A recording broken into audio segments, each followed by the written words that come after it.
everybody. Linda G here, and today I have Michele Clare.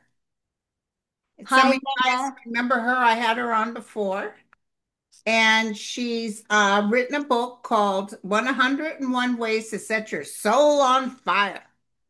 So, what was give us what made you write this book? Yeah, when I started putting this book together, I was literally going through the dark night of my soul.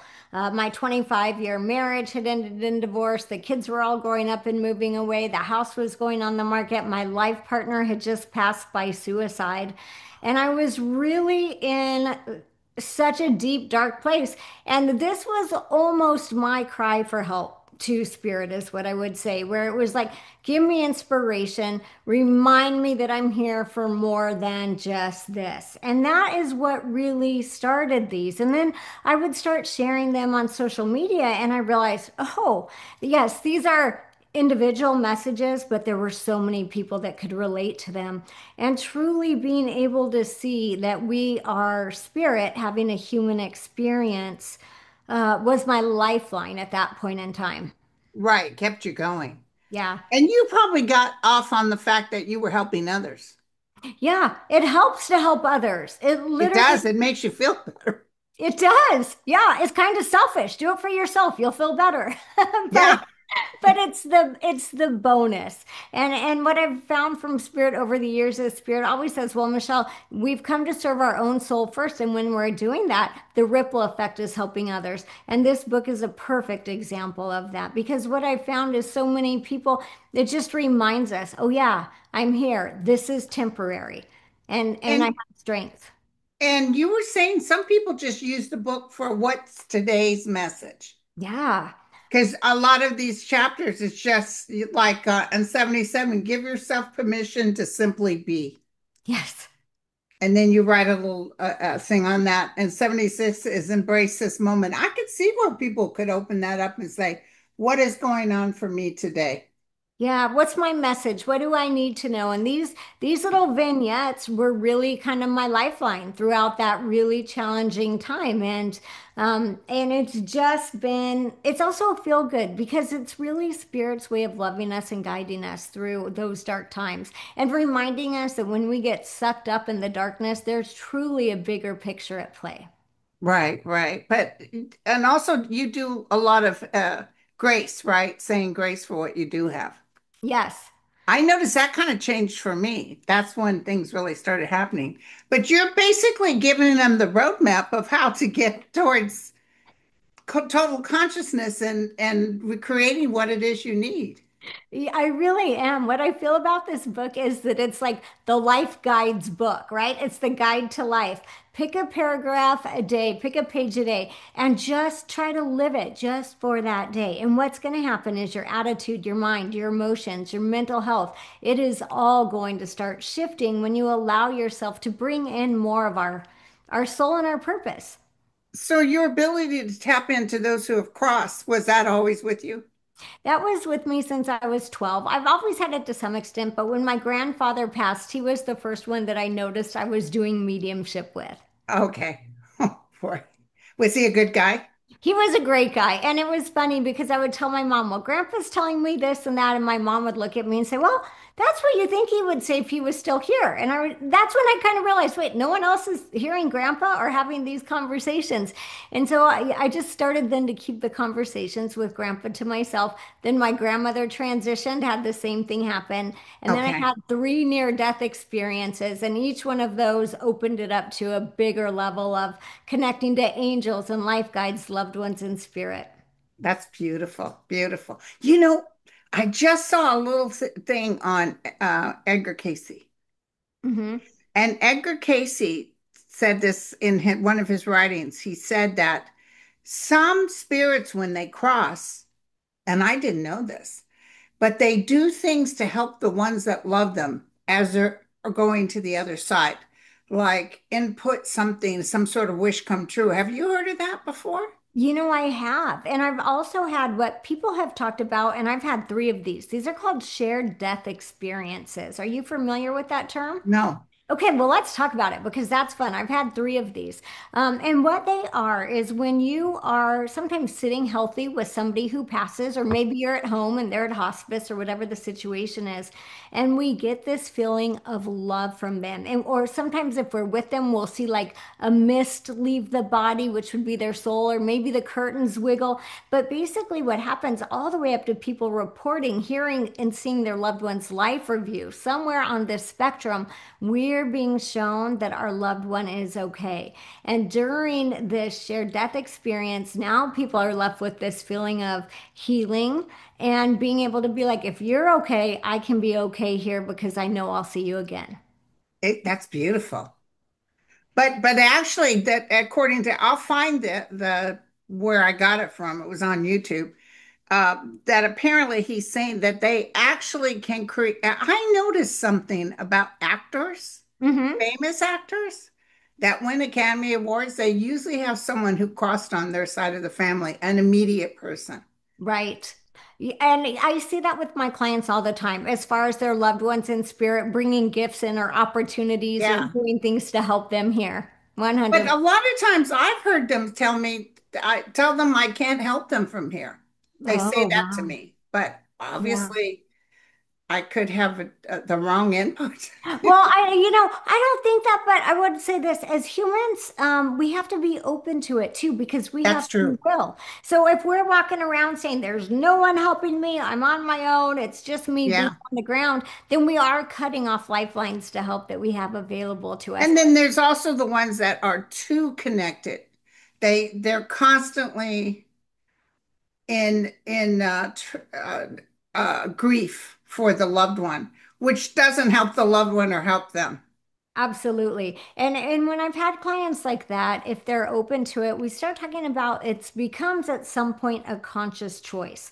So one of the greatest gifts I got when my life partner had transitioned from suicide was that 5 weeks later, one of my good friends said to me, Michelle, healing is possible for you. What does that look like? And at that point in time, it was just like, can I get through the grocery store without crying? And as I started taking those steps, and it was like, okay, can I take that trip? Okay, right? And I love, love, love this question because it's an ever evolving question. We're not ever going to miss having our loved one in their body, but what it tells us is that healing is possible and it gives us landmarks to that we are Yeah. doing it. Yeah.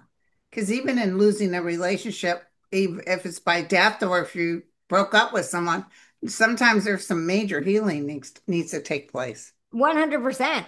Sometimes it's much harder to heal from the person still in their body than the person in spirit. That's the truth. That's the truth. So, so when you said you were getting ready to start another book, I am. So I have a book that will be coming out on November 1st, 111 angel messages. So that one's going to be channeled from the angels. And then I have a deck of angel oracle cards. I am so excited. I just got all the artwork complete today. And so I'll channel the messages to go with that. oh, isn't that wonderful? But Yeah. how do they get this book? So that book is on Amazon right now. Okay, And 101 Ways to Set Your Soul on Fire. mm-hmm. And I love it. It's a life guide and it's easy. So if you're not someone who wants to sit down and read chapters and chapters, this is a paragraph a day to really shifting your life. And just consume it because you can't just sit down and read it. Right. It's a You got lot. to It would be consume a it. lot. Yeah. Yes. So, are you still doing readings? I am still doing readings and I feel so blessed and grateful by the readings. I get to meet the most amazing people.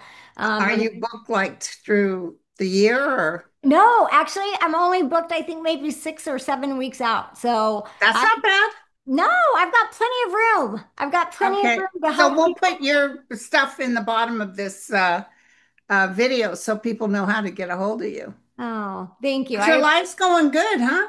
You Life look is great, going good. girlfriend. Oh, well, coming from you, you look amazing. So Oh thank you shoot, for girl, sharing I'm that. so I was just telling her, you guys, I had the day, oh my goodness. My dogs had their beauty appointment down the street and Jack came back and Lulu and Jack started bleeding from his foot. So I had blood everywhere. I've been cleaning up blood on my carpet. so I didn't really get to spruce up before this show. But I figured, they know who I am, that, whatever. Well, we But of kind course, of, you come on looking fabulous. oh, we're in the same vibe. We got the little peachy pink vibe Yeah, going. like we got the peach vibe going. And you got the angels like what I have at my house, but they're out in the yard. Yeah. They protect me. Oh, and then I'm having my shed painted and the fences painted. So, there's always someone around. Yes. But the dogs are really chillax. They're not bugging them. They're not barking at them. Yeah. Oh, I love that. I love that. And So I'm is so there, honored to be here with you. Thank you for having oh, me thank, back. I mean, we've only been on like 15 minutes, but can you think of something else we could discuss? Yeah, let's talk about soul plans. Oh, One yeah. of the things that I love to dive into with my clients when they're looking for more and they're like, what's my purpose? Why am I here? Because those are questions we all ask, is Yeah. let's dive into your soul plan. Let's see what your soul planned before you came into this human form. Because where none of us are accidentally here. I like to tell people that we're not accidentally here on a soul level or a human level. And so when we actually start to look at the blueprint someone has, what we find is about 60% of it was planned before they came here to planet Earth, and then they have 40% of free will once they get here. So those parents that you might not get along with, I hate to say this, but you chose them. You I chose always them hear for the that. Yeah. lessons and the experiences that you wanted to have. The same thing with, partners, all the big players in your life. And what I find with this is when people understand that they have free will to be here on a soul level and that they actually chose to come, and we are able to always quickly tap into what are the issues you've had and why, and what does your soul want to learn. There is a whole new level of peace. Patterns begin to end. So a lot of times we live in a life of pattern, right? And Yeah. that's my example. Why is my friend always dating the same kind of guy in a different body? It's the same guy 2.0, same guy 3.0, right? But that's because there's a pattern there that her soul's wanting to really tune into and really wanting to start shifting. And maybe that is her finding her self-worth or beginning to trust herself or letting go of her fear of abandonment or whatever these things are that our soul is ready to grow through.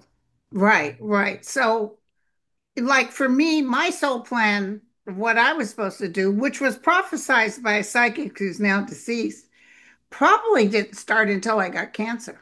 Wow. And that was the big bang. Yeah. Because Sometimes when you look at something that seems terrible, that was the catapult. that is a catapult. And I'll just tell you, in my third near-death experience, I remember standing in the heavenly realm with these three people, an Asian man, an Egyptian woman, and a Hawaiian man. I did not know them, but they felt like dear family or friends. And I didn't think they were family because they didn't look anything like me, but I felt like family with them. And this is before I knew what life guides were. And as I was standing in this heavenly realm with no time, bliss everywhere around me, they asked me, what do you want to do? Do you want to stay or do you want to go? And I remember looking into the kitchen and seeing my younger two kids who were home at the time. And as I made that decision that I wanted to stay, they said, okay, but I was absolutely downloaded with information. And I remember very clearly them saying, but you've got to go back and do your work as a medium to help people. So that was part of my deal. They told me that my marriage would most likely end in divorce, that I had more trauma coming. So they were not saying, hey, it's going to be all rainbows, unicorns, and butterflies. They laid out for me, this is not going to be easy. And standing in that heavenly realm where everything was perfect, I remember saying, okay, send me in. I'm going back in. And I Because went. probably in that realm, the what was going to happen didn't hurt you as bad. Yeah, and the what the trauma would feel like in human form, I had an awareness of it in a soul level, but yes, I didn't feel it. And as I came back in, I end up falling off a ladder. I hit the back of my head. I have a 5.5 inch skull fracture, a brain bleed. I lost my taste, my smell, my equilibrium, on and on. But I literally survived the fall by half an inch. that was the difference between life and death. And so, Um, one of the things, one of the greatest gifts that I received from this NDE, and I'm actually really excited to share it with your audience, is I have an acronym now for life, and it's called SEE, right? So we need to see the bigger picture. But the S to me stands for souls having experiences. Every one of us is actually a soul having an experience.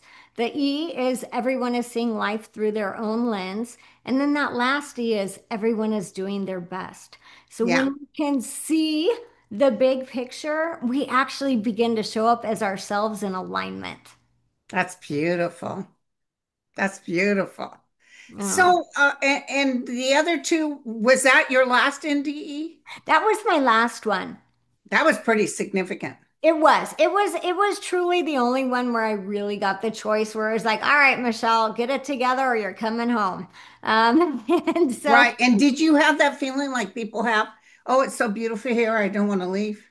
I remember feeling so much bliss. And then when I saw my kids, it kind of like almost pulled me back. Told you. Yeah. Mhm. And it was like, oh, I knew, and I'll say this so clearly, I knew I wanted the chance to still be their mom. I didn't feel complete with that yet. And I did have an idea of how it would shift their lives if I wasn't the one present in it anymore. Yeah. Yeah. And with all of this knowing, and I'm talking about all of this knowing that comes in just like a millisecond, but knowing all of this, it was like, oh yeah, I'm going back in.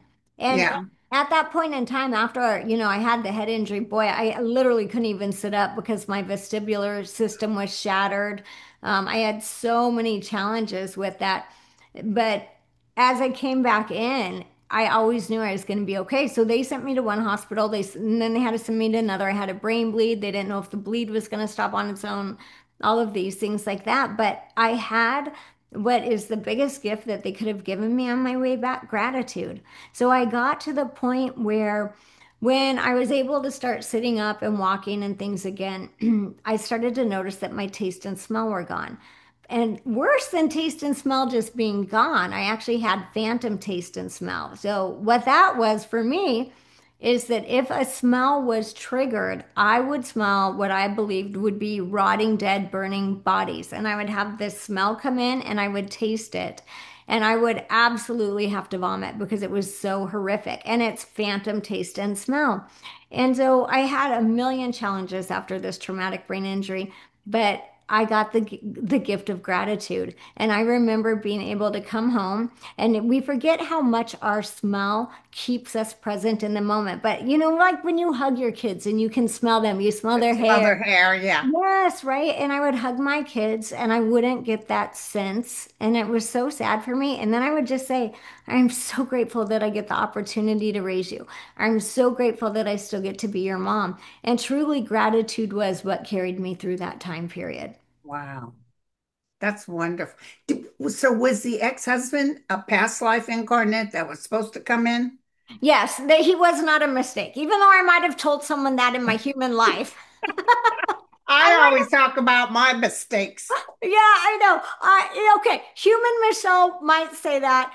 Spiritual Michelle would say that was one of my bigger challenges. What really happened in that relationship? Well, a few things happened, but the biggest thing was towards the end, I was being asked to choose him or me, and he was not happy about my mediumship.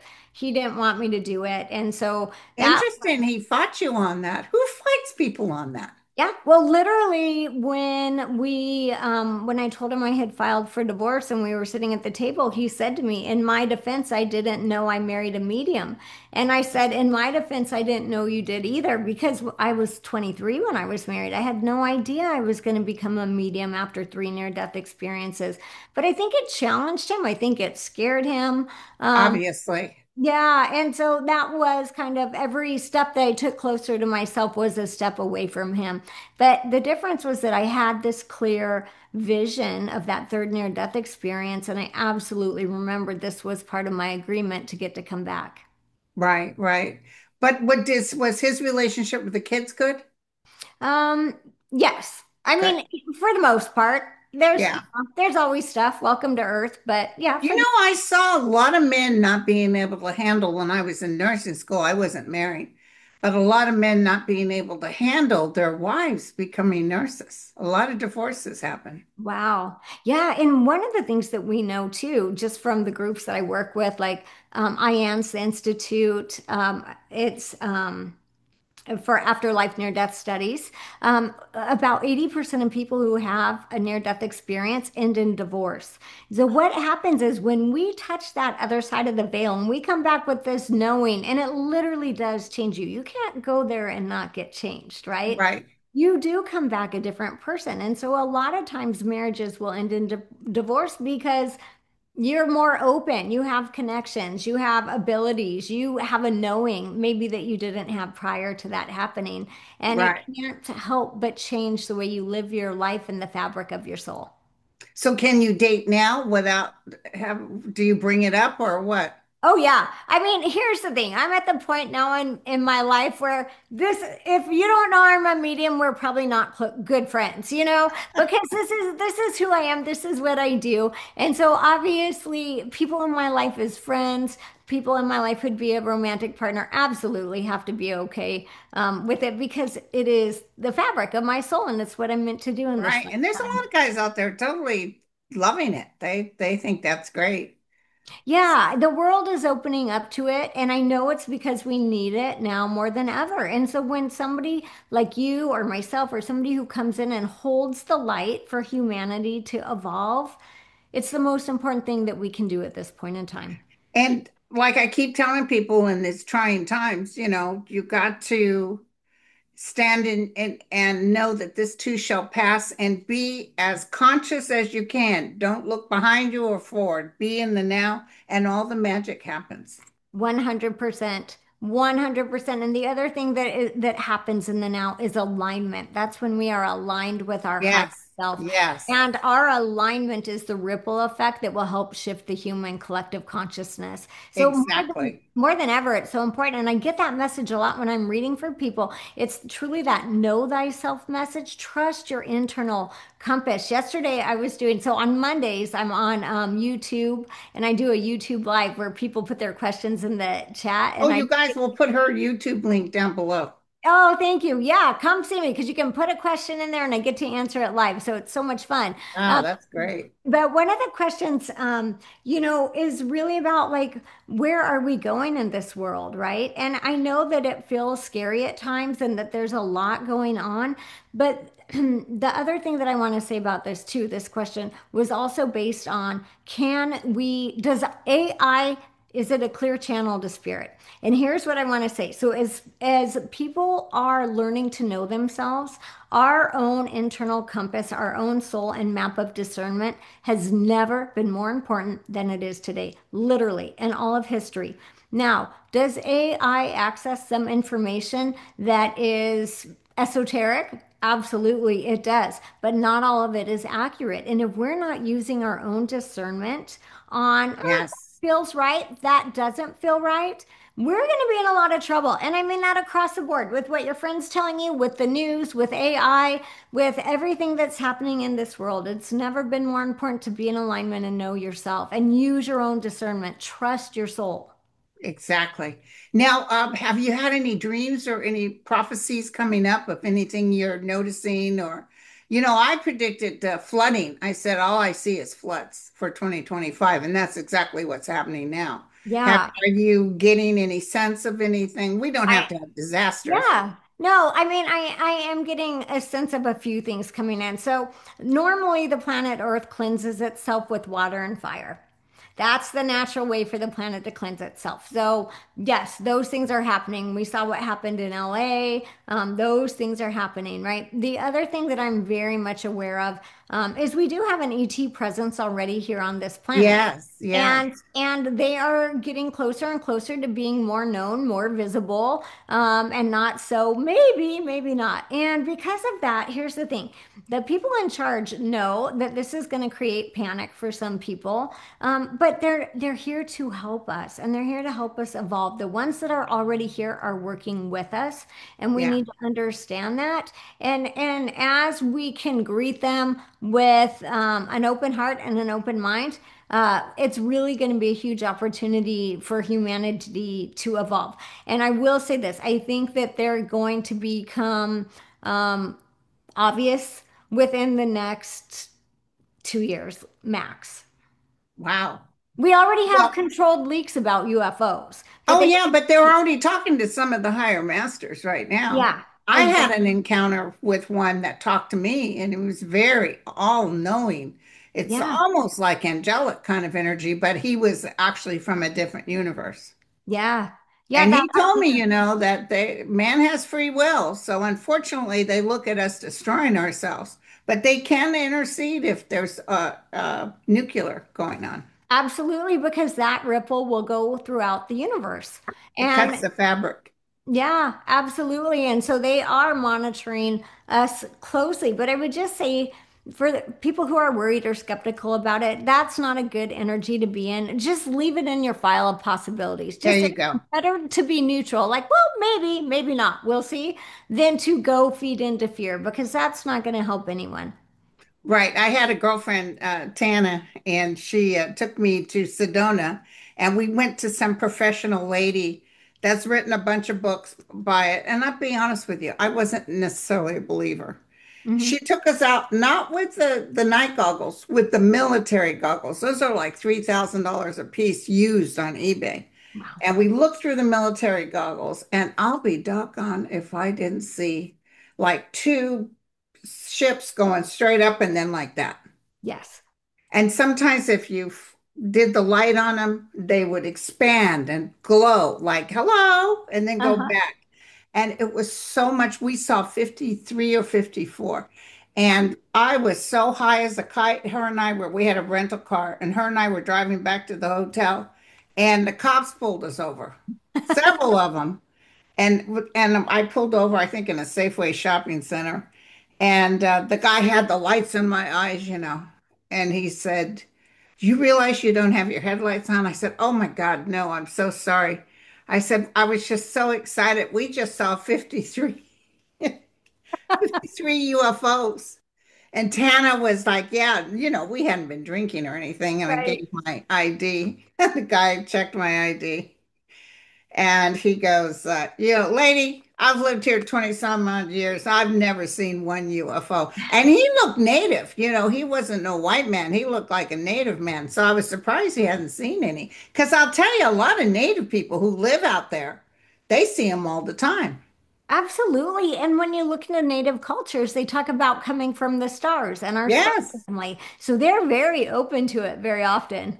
Right, right. So, the main thing is they don't want us nuking ourselves. Yeah. And I don't want that either, and neither do you. So No, no. it's unnecessary. Humanity can evolve in a more gentle way, but the Yeah. challenge with planet Earth is there is so much contrast here. And our souls choose that, going back to our soul plan, our souls choose the contrast to come learn, grow, and evolve in, but it's also quite challenging when we're here in a body. Right, right, right. But I'm so excited about this book. I've read a couple of parts of it already. It's so hard. People send me books, but I just need to sit down and read. I keep thinking when I retire, I'm going to sit down and read oh, look at all these subjects. You've got this being the light. What do you really want? I love it. Oh, thank you. I love it. Who's Jeff Jansen? Jeff Jansen is one of my friends who's a researcher on near-death studies. And so Ah, he's researched over 5,000 NDEers.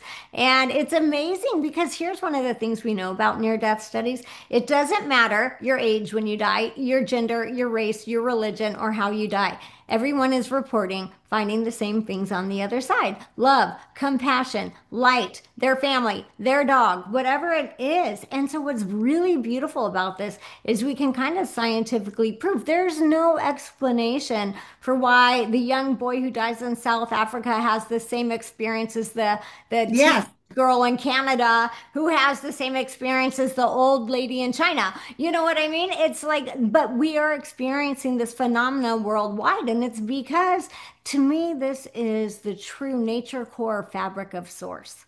exactly. Can I tell you? I don't know if it was actually an NDE experience. A lot of people call it an NDE experience, but when I was 8 years old, I came out of my body and I went straight to the other side. Yeah. And I was in a place that was Warner Brothers, spectacular. It was beautiful. The green grass was waving in the wind. I could feel a light breeze on my face. Mhm. And I walked over, and there was these two women standing by this great big cross. It was like it wasn't silver or gold. It was just this big cross with a book. So it's probably a Bible, but mind you, I wasn't raised religious. My parents were atheists. So the women were telling me to kneel. So I kneeled down in front of this book with no letters written, there was nothing there. Mm. And when I looked up, at that time, I didn't know who he was, but he was a spectacular man. Now I know it was Jesus of Nazareth. And it Yes. was so spectacular, it scared me. And I looked down, and my body said, "You better look at him again, because you're going to wish you had." And I looked up again, and he smiled at me and he said, "My child." But he was so omnipresent. It was so scary to me. I was just a little girl Yeah. that boom, back in my body. And I was wide awake in my body, and I was ice cold. Oh my gosh. So what was that? Was that It does sound like a near-death experience. because if I was ice cold, probably my heart rate and everything went down. Absolutely. Absolutely. And it does sound like that. It's interesting when you bring up Jesus. So I saw Jesus in my second near-death experience. I Oh, had what did he say? So yeah, I had a surgery that went wrong. I was having a DNC and they ruptured my uterus in multiple places and missed my artery by a millimeter.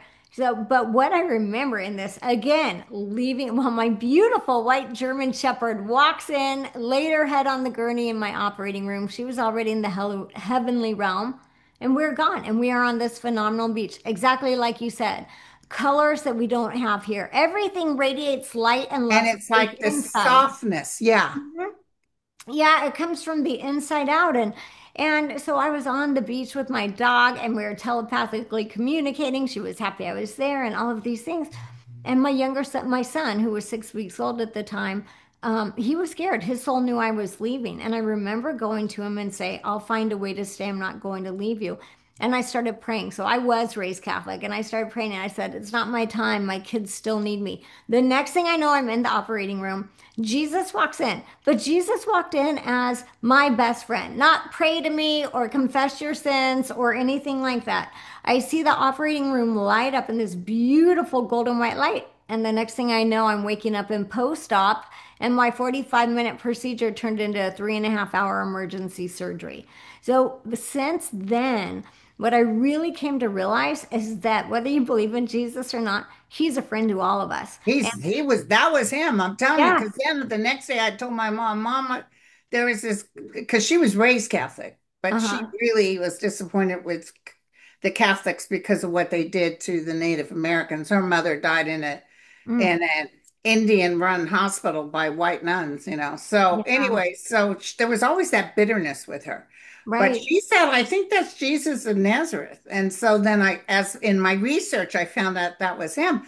But when I would go with the kids on the block to their church, I'd say, wait a second. That's not the Jesus I know. He's not, jealous Mhm. or telling you stand here, do this, Right. Or you that I'm know. the only way. You can only get Yeah. there through me. Right. One of the questions that was on the YouTube live that I thought was amazing, somebody said, is Jesus the true son of God? And so I'm like, okay, guides, how do you want to answer this? Because when these answers are coming through, it's not Michelle, it's the guides or the angels, whoever's talking. And they said, absolutely. And so are you. And so is Michelle. And so is everyone else. We are all the rays of light of source. But what they said was the difference between Jesus and most humans is that Jesus mastered his humanity and his divinity. We haven't done that. Exactly. Exactly. That's so well put. Yes, I His love it. divinity, absolutely, because he was able to do what every man. He said, "You can do this even greater than me." He kept telling people, but people don't believe that. They think they have the limitations of being a human. But really, if he just had nothing, he got along better with nothing because he was able to focus. Yes. Yeah. Quite the master, master human, master divinity, and in one time I want to tell you something about Jesus too. He is funny because I was reading for someone and they said, "Well, I have a problem with Jesus because of whatever their religious background was." And Jesus comes in and Jesus says, like, "I don't have a problem with her." You know? So when we actually realize that like our human ideas are like, oh, Buddhist is wrong or whatever these human ideas are, the whole universe still loves us and wants to support us, but we Right. ourselves and we put blocks and we think, well, Jesus isn't going to help me because I have an issue with a religion. And Jesus is like, no, I love you. I'll help you. What do you need? Yeah, they all, and also there's other masters besides Oh, him for so that. many, so But many with masters. you, when he walked in the room, did he say anything to you? No, it wasn't his words. It wasn't in a voice. It was telepathic That's communication. how they all talk. Yeah. Yeah. So it wasn't like I heard him say this. It was literally completely telepathic. I am here to help you. There was no need because I, like you, for a moment was like, do I kneel? Do I pray? Do I confess? Like, what? And it was just like, no, I'm here as your best friend. Let me help you. Wow. That's wonderful. Mm-hmm. Yeah, he has a good sense of humor.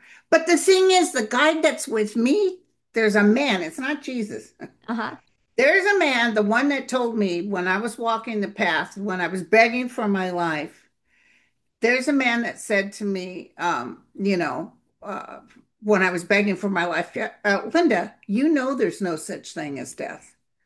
Because I'd seen death a lot as a nurse and I saw bodies leave and I knew there was something else. And I got so embarrassed in that moment. That's when I gave myself to whatever it was out there. Into thy hands I commend my spirit. That's when a lot of things started happening for me. But Right. one time my daughter got COVID and she has lung disease. And oh, it scared the bejesus out of me. So I was praying really hard for her. And he said to me, uh, practice what you preach. That's right. He wasn't comforting. He was, Ah, he's not, I would say, I have other guys that have a better sense of humor. He's very to the point. yeah. Yeah. When I told him, how could you let this happen with this particular political thing that's going on? What happened? And they said, man, he said, man has free will. Mm-hmm. And in order to change this person needs for his people to see who he really is.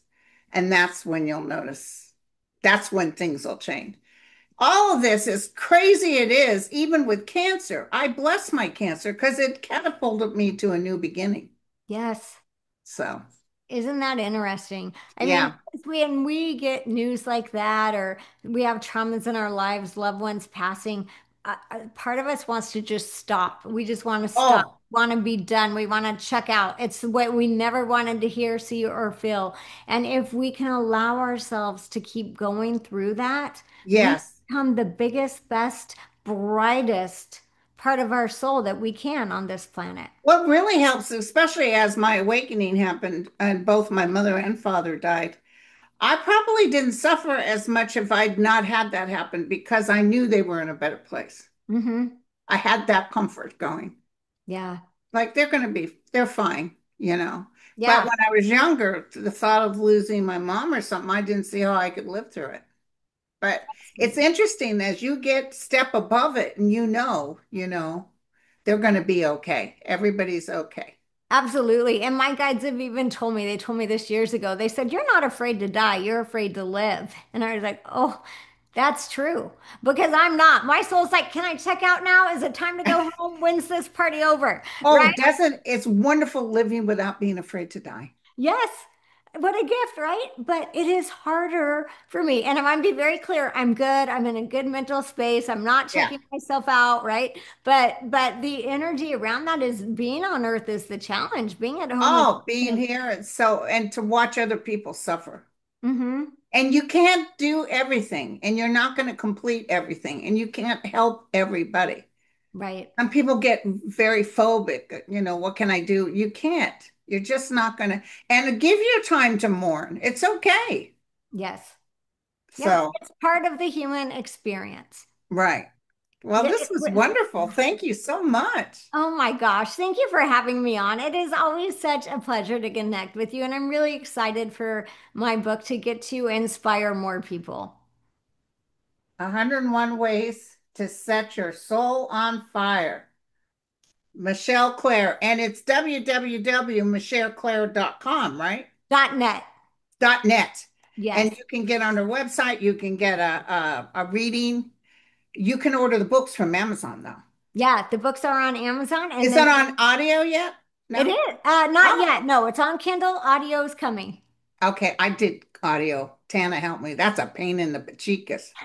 I will definitely need help with that. Okay. Well, thank you guys for coming and be sure to check out her book. And well wishes to you, my friend. It's always Thank good to see your smiling face. you too. I'm honored to be on here again with you. Thank you for Oh, having thank me. you. Thank you. You take care, honey. Tell everybody over there I said hi. I will.